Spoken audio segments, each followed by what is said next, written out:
Quieten down now, boys and girls, quieten down and listen to my pearls of wisdom. Today and for the next few lessons, our subject for study is elections in the United Kingdom to the European Parliament, which take place on the 22nd of May.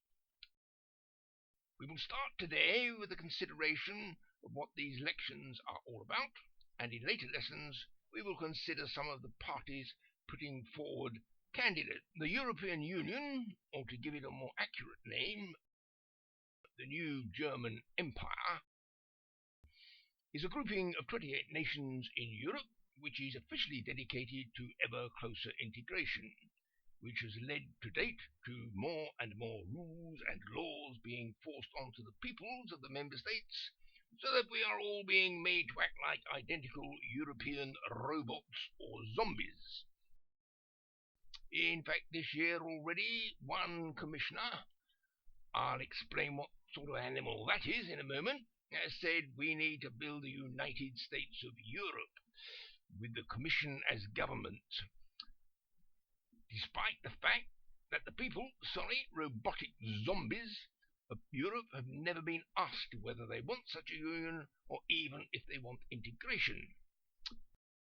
Now, you innocent youngsters may think that as there are to be elections to a parliament, there must be a democracy in action, and that the parliament would appoint a government. However, you would be mistaken.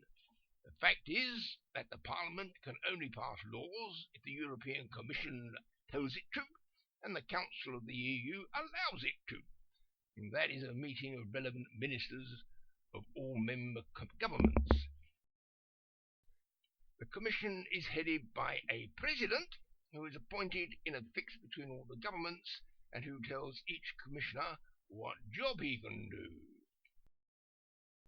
Not much democracy there, then. Now, it is true that occasionally a few countries, though never Britain since 1975, are allowed to have a referendum when yet more shackles are proposed to chain the population down. That means that everyone in those nations can have a vote. Well, that sounds democratic, I hear you say? Wrong again. But things are not always as they seem, are they, my little ones? Now, this is what actually happens. If the majority say yes, then chained they are. But if they say no, they are forced to have another vote, and they are bullied and bribed and threatened to such an extent that they say yes, and then the shackles are applied. Same result, whichever way they vote. So democracy at all there. In view of all this, you will no doubt be wondering whether there is any point in voting in this election. But let me assure you that on this occasion there is a good reason which I will explain. More and more people across Great Britain and across Europe are realizing that we have all been had, and that the European Union's draconian rules and regulations, its commission, the European Bank, the euro currency, and all the rest of it are for the benefit of just one country, Germany. In the past few years, Crete,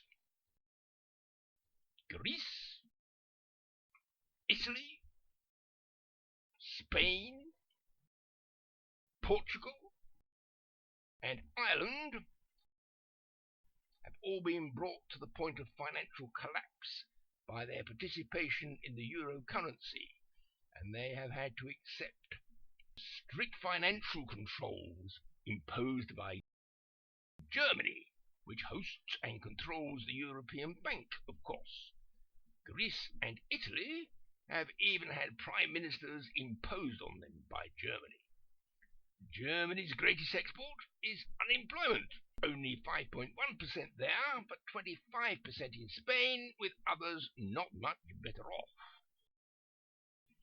And in the last few months, the latter has used the EU, along with the USA, to stir up trouble in Ukraine in order to provoke trouble with Russia.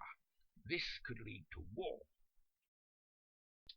To use the vernacular, we've got to get out of this mess. But of course, this is not yet a referendum on leaving the EU. This month, we are deciding who will fight the British corner within the European Parliament.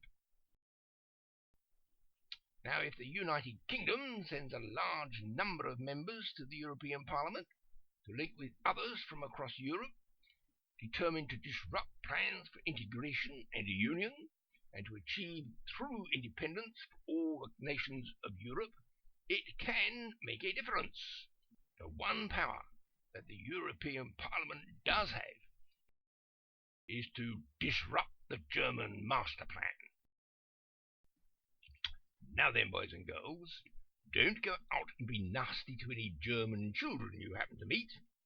It is and always has been the German political elite who hunger for power and control, not the general population. Well, that's our lesson for today, boys and girls. As said previously, next time we will learn something more of the election itself and the weird political parties who are contesting it. In the meantime, do collect for your younger siblings the hilarious free ABC story app from www.theanimatedalphabet.com.